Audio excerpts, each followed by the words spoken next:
Gibson, and I serve as the Deputy Lab Director and Chief Operating Officer for Sandia National Laboratories.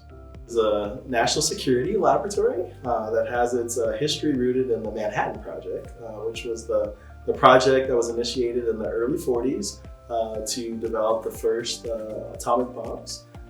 We were part of Los Alamos National Labs until 1945 and became an independent organization in November of 1945.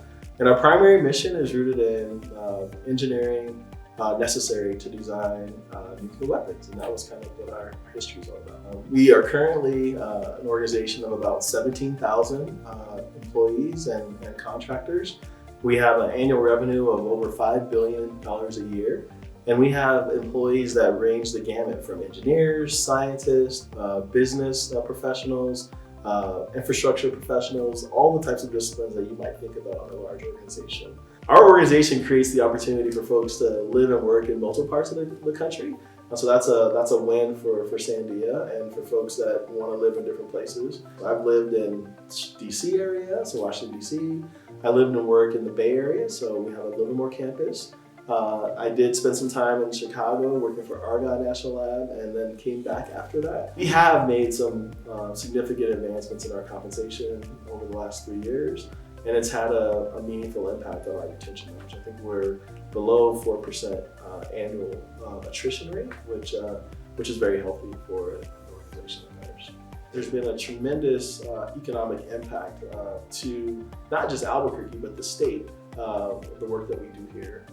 We've had salaries that are associated with our employees, which obviously is a big deal. It results in economic activity in the region, but we've also had a tremendous amount of technology that's flown out of the laboratory because of individuals that have come to work here and left into our entrepreneurial lead programs or to start up their own businesses that leverage the technology that is associated with the work that we do here.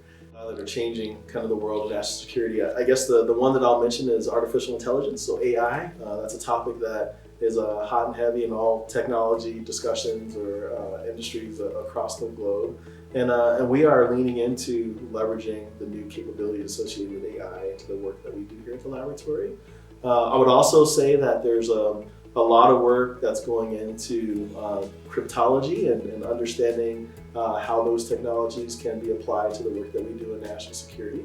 And so that's something that we're spending a lot of time working on and integrating into our business. There are also lots of advances in just the human-computer interface and understanding how that can be applied to national security applications as well. Obviously, for folks that aren't super familiar with it, but hypersonics are weapon systems that are conventional, but travel at speeds greater than Mach 5. So anything that goes 5 times the speed of sound or greater would be categorized as a hypersonic system. And we are partnering with the government to understand technologies and how those technologies can best be implemented into future systems. Sandians are typically very generous people. They're committed to national security or a mission that's very important. And we do a lot in our local community through United Way of Central New Mexico, through volunteer hours for STEM programs. Lots of Sandians volunteer in schools to help teach and do things of that nature. And so we played a very significant role in the local community for many decades.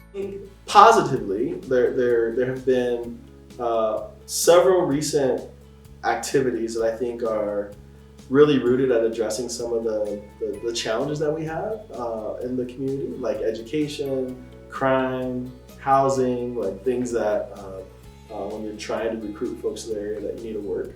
We've established a great partnership with the mayor on some of those activities, leveraging some of the work that we do here at the laboratory to help them as they pursue new ways to make the community safer. We've targeted some of our STEM and outreach activities in ways that leverage activities that they're doing as well. There's a cohort of leaders that are coming together in ways they didn't before because we realize we have a shared fate. And it's no longer a city problem or a state problem or just an issue that we can let the elected officials navigate. I think it's a commitment by all of us to make a difference. Yeah, there are several things that I would talk to an individual about that I think are very positive about relocating to this area. The first thing I would say is just the deep history and industry that I talked about earlier related to national security. You have the Air Force Base here, Kirtland Air Force Base. You obviously have Sandia National Labs. You have our partner up the hill at Los Alamos. So there's a tech hub around national security that's really unique, and the concentration of just knowledge and important mission creates all kinds of opportunities for individuals to work at those organizations, as well as work in organizations in the community that support that work. The second thing I would say is that the university that we have here, right? So we have a strong partnership with the university. Not only as a partner in research collaborations and recruiting students and establishing curriculum that we think is useful for folks that we're going to hire, but we also have a common goal in tech transfer. And so there's Rainforest Innovations is an organization at the university that we several of us serve on that board and do a lot of work to ensure that technologies that are patented or worked on by individuals and organizations and can be partnered to advance in unique ways with students, we leverage those opportunities the best way we can. So that's another, I think, draw to the area here.